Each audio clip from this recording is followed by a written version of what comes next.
Влади Краб, всем привет! Сегодня мы слетаем в Бангкок, поселимся в винтажном отеле, а также сходим на China Food Street. Из-за сильных дождей на Пхукете мы летим с небольшим опозданием, но тем не менее долетели до Бангкока. Далее на такси мы добрались до винтажного отеля, который забронировали на букинге. Наш номер располагался на 3-м этаже.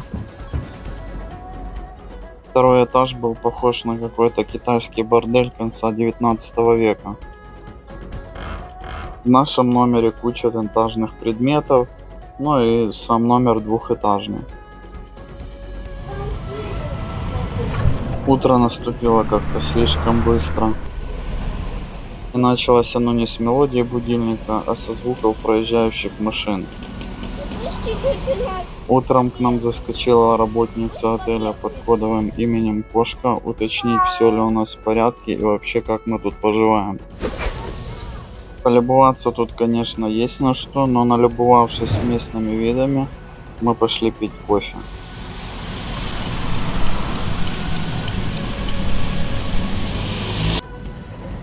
Первый этаж, он же ресепшн, он же кафе, завешен большим количеством картин, антикварных предметов, которые здесь можно купить.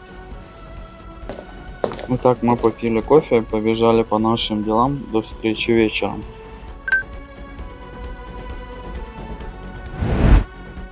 Ну что ж, к вечеру все дела были уже практически сделаны. Кроме одного момента, за целый день мы практически не ели.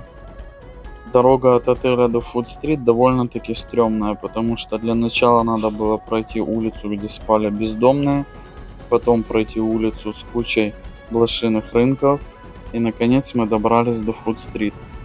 Здесь много огней, много людей, много машин, много еды, много всего. Сама Фуд-стрит — это участок дороги длиной примерно километр. По обе стороны на тротуарах этой улицы располагаются торговые точки, уличные кафешки. По центру ездят автомобили. Ну и соответственно так это все тут и живет. Мы решили немножко прогуляться по Фуд-стрит и присмотреть какой-нибудь ресторанчик, где можно было бы поесть.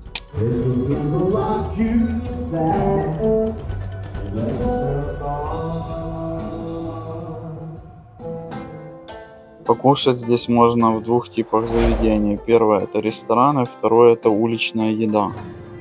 Рестораны здесь есть абсолютно разные. Есть китайская еда, тайская, есть пабы. Также есть ресторан, где готовят суп из акульих плавников.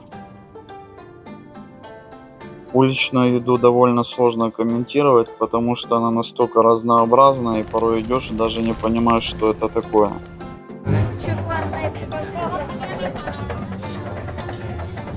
Вот так, например, готовят мороженое ручной работы из свежих фруктов.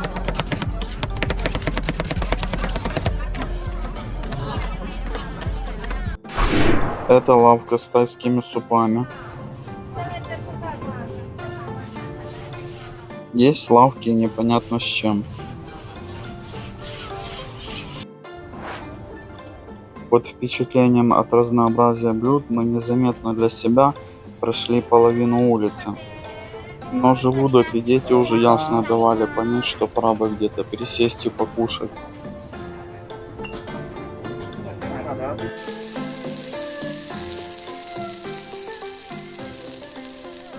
Так готовят рисовые блинчики с манго, кокосовой стружкой и джемом.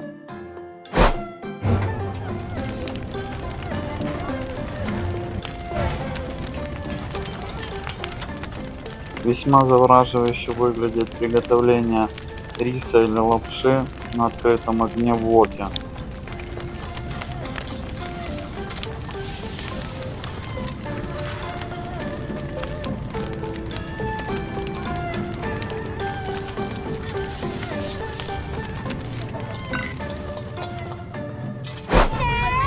Также очень популярны шашлычки из морепродуктов. Весь вот этот набор разберут до конца вечера. А эта бабушка в незатейливый способ продает звоночки и колокольчики.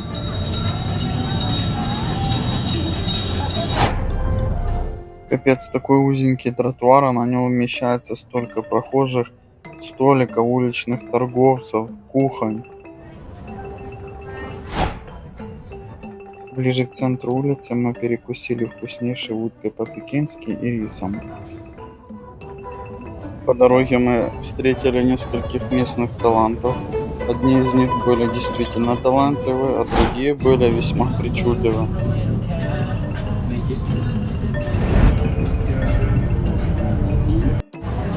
И снова лапша фаер-шоу. Основной фокус тут это подкинуть лапшу на высоту где-то метр и словить обратно в сковородку.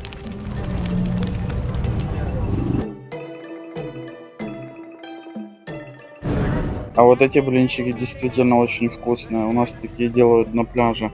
Из теста делают конверт, в который по вашему желанию добавляют любые фрукты, обжаривают его со всех сторон, поливают сгущенным молоком или нутеллой, и получается очень вкусно. Здесь дяденька продает китайские деликатесы, тут куриные лапки, утиные шеи, крылышки, а также потрошки. Насекомых в Таиланде едят в большом количестве, и здесь много инсектных ферм. Буковые черви, например, на вкус как хрустящая слоеная закуска с небольшим количеством соли. Личинка тутового шелкопряда похожа на сыр тофу, но имеет более сливочный вкус, а также оттенок трав, поскольку жарится с листьями кафира. А вот кузнечики по вкусу похожи на креветок, но им надо оторвать лапы перед тем, как их кушать. Готовят насекомых очень просто. Сначала их моют 3 раза, потом дают стечь в воде и далее жарят, как обычный продукт на сковороде.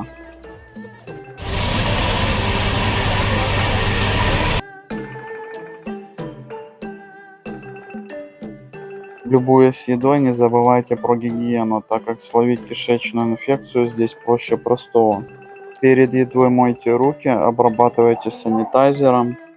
Не кушайте в ресторанах с многоразовой пластиковой посудой, а также в уличных ресторанах с многоразовой посудой, так как моют ее в лучшем случае в общей миске. Если вы все-таки отравились, идите в аптеку и говорите food poisoning, и вам выдадут стандартный набор из нефуроксазида, сорбента и регидрона.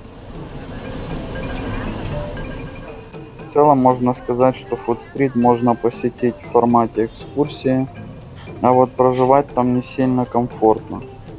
Особенно тяжело привыкнуть, проживая в Чайнатаун, к запаху. Это стойкий запах специй в воздухе, который на 3-й день уже кажется, что пропитал даже твою кожу. К нему очень тяжело привыкнуть, и он прямо аж перебивает дыхание.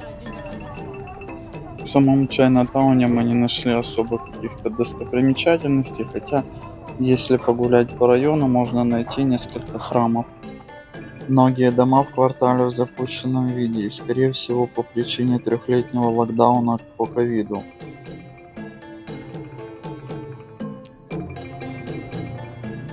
Но сюда в любом случае стоит заскочить и попробовать вкусный пирожок или хрустящую личинку. Всем спасибо за просмотр, ставьте лайки, подписывайтесь.